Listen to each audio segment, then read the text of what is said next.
Bakit nagalit si Senador Jingo Estrada doon sa pagtatanong sa Senado ni Senador Kiko Pangilinan? Hindi naman tinutukoy ang kanyang pangalan. Nag-speech pa at sinabi niyang dismiss na raw ang kanyang mga kaso na korupsyon sa Sandigan Bayan. Ay hindi naman pala. Katunayan, nag-file siya ng petisyon for dismissal doon sa kanyang kaso, nireject ng Sandigan Bayan. So ibig sabihin, buhay na buhay pa ang kasong may kaugnayan sa graft and corruption dun sa PDAP issue nung panahon ni Napoles. So hindi pala totoo yung sinabi ni Jingo Estrada na dismiss na yung kanya kaso. Aba, ano yun? Tapos ngayon ikakasuhan naman siya dahil panaybago naman ito na anomalya sa Bulacan. So, patong-patong talaga. Mga senador ito senador po yan. Pero parang 2-5 na lang ang kasong kinakaharap. Hindi pa nga tapos yung isa, may susunod na naman. O ito yung report. Baka kala nyo fake news, wala tayong fake news. Ito yung balita sa Sandigan Bayan. At ito po ay lumabas sa maraming media, kaya akala nyo fake, hindi. Totoo talaga yan.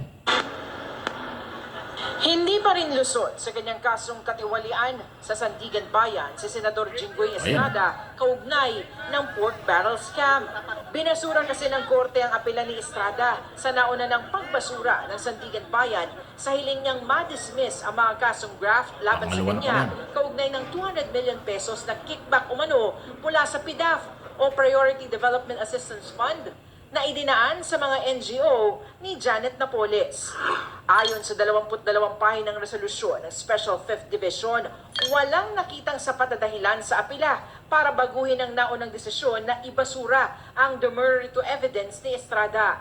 Sabi ng korte, hindi raw porket na-dismiss na ang plunder case laban kay Estrada ay otomatikong madedismiss din ang graft case laban sa kanya tulad ng kanyang iginigiit sa kanyang mosyon. Ipinakita umano ng ebidensya ng prosekusyon na may prima facie case laban kay Estrada para makakuha ng verdict of guilt sa puntong ito ng trial. Git ng korte, paulit-ulit na pinili ni Estrada ang ilang implementing agencies para mapondohan ng kanyang PDAF noon. Direkta rin umano ang pag-i-endorso ni Estrada sa mga NGO ni Napoles bilang tagapagpatupad ng mga hindi naman ikinasang proyekto. Mismong endorsement letters umano ni Estrada ang nagdadawit umano sa kanya sa krimen at hindi kinatigan ng korte ang argumento ni Estrada na rekomendasyon lang ang mga ito. Binigyang bigat ng korte ang testimonya ni Ruby Tuason na aide ng ama niyang si dating Pangulong Joseph Estrada.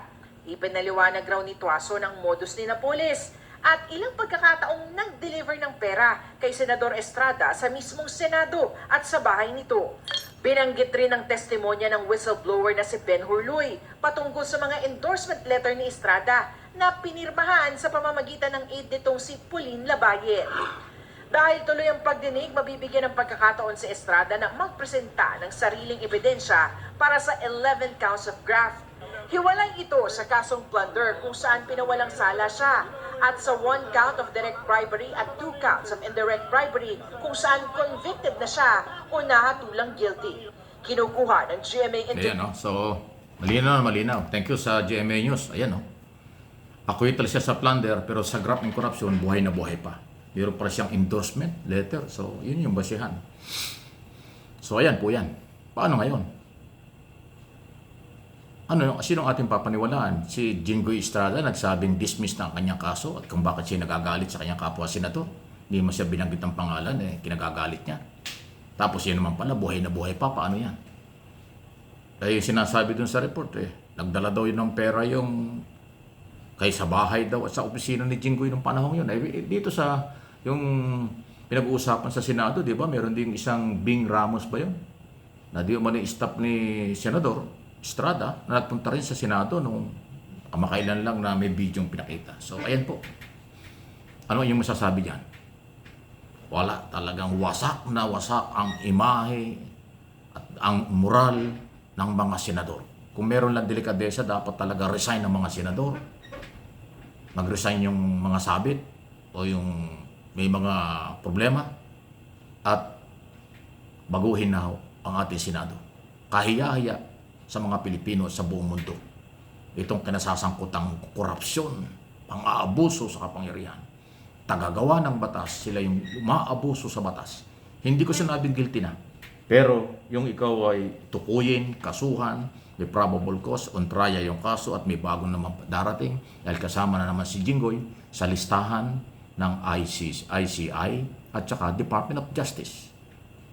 By the way, sabi ng DOJ, ang kailang kakasuhan dito si Jinggoy Estrada, Villanueva, Escudero. Ayan po yung mga tatlong senador na babanggit. Yung Bong Revilla kasama natukoy, wala pa akong nabanggit kung kasama kakasuhan na. Dami ano. Pero alam po niyo, ito lang sa akin pong personal na opinion at interpretation, hanggat VIP treatment, hanggat hindi po nakukulong ang malalaking tao sa mga jail, provincial jail, city jail o pangkaraniwang kulungan sa ating bansa, ay mananatili pong paulit-ulit ang ganitong kaso. Kasi naman itong mga politiko pag nakulong, dyan sa custodial center ng Campo Crame, VIP treatment yan. Kasi may kwarto, wala siyang kasama sa kwarto, maayos ang facilities, ang nagbabantay sa kanya, buong Crame, buong kapulisan. O di VIP treatment yan. Samantalang yung mga pangkaraniwang tao nagsisiksikan sa kulungan. Hindi pwedeng magsabay-sabay matulog kasi masikip. Hindi rin pwedeng sabay-sabay na nakaupo kasi maaapakan yung iba. Punong-puno. Buti pa yung sardinas. May sabaw. Talagang kulungan dito sa atin. Punta kayo sa mga presinto. Punta kayo sa mga kulungan ng Pilipinas. Grabe. Pagsisisihan mo lahat pag nakulong ka dyan. Dapat yan ang maranasan ng mga politikong korap. At may kaso ng korupsyon. Para madala. Hindi Diyan po sa Campo Crame, balita ko may aircon, hindi lang electric fan. Nakakapag-telepono. Maayos ang pagkain. Anytime pwedeng dumalaw yung kailang mahal sa buhay. O bakit doon ba sa pangkaraniwang kulungan nangyayari yun? Hindi Yung pagkain doon talagang sayod sa gusto mo, titiisin mo na lang. Ang tulugan. Lahat ng gamit talagang grabe. Ay itong mga politiko ang sasarap ng buhay pag nakulong. O ayan. Kaya parang, sige lang ulitin natin, total yung mayaman sila. Kumaganda ang buhay ng pamilya.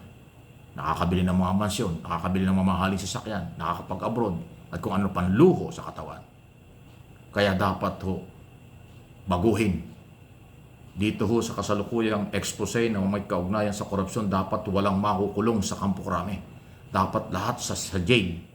Kung dito nangyari sa Quezon City ang korupsyon, dito sa Quezon City Jail. Kung sa opisina, sa Senado, doon sa Pasay City Jail.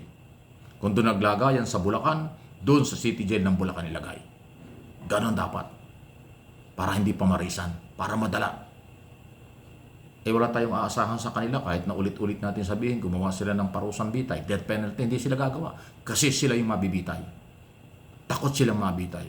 Takot sila doon sa mga batas na kailang gagawin kasi kung hindi man sila kamag-anak nila sa iba't ibang posisyon sa gobyerno ang mabibitay kapag nagkaroon ng death penalty. Kaya ayaw nilang gumawa ng batas na may kaugnayan dyan.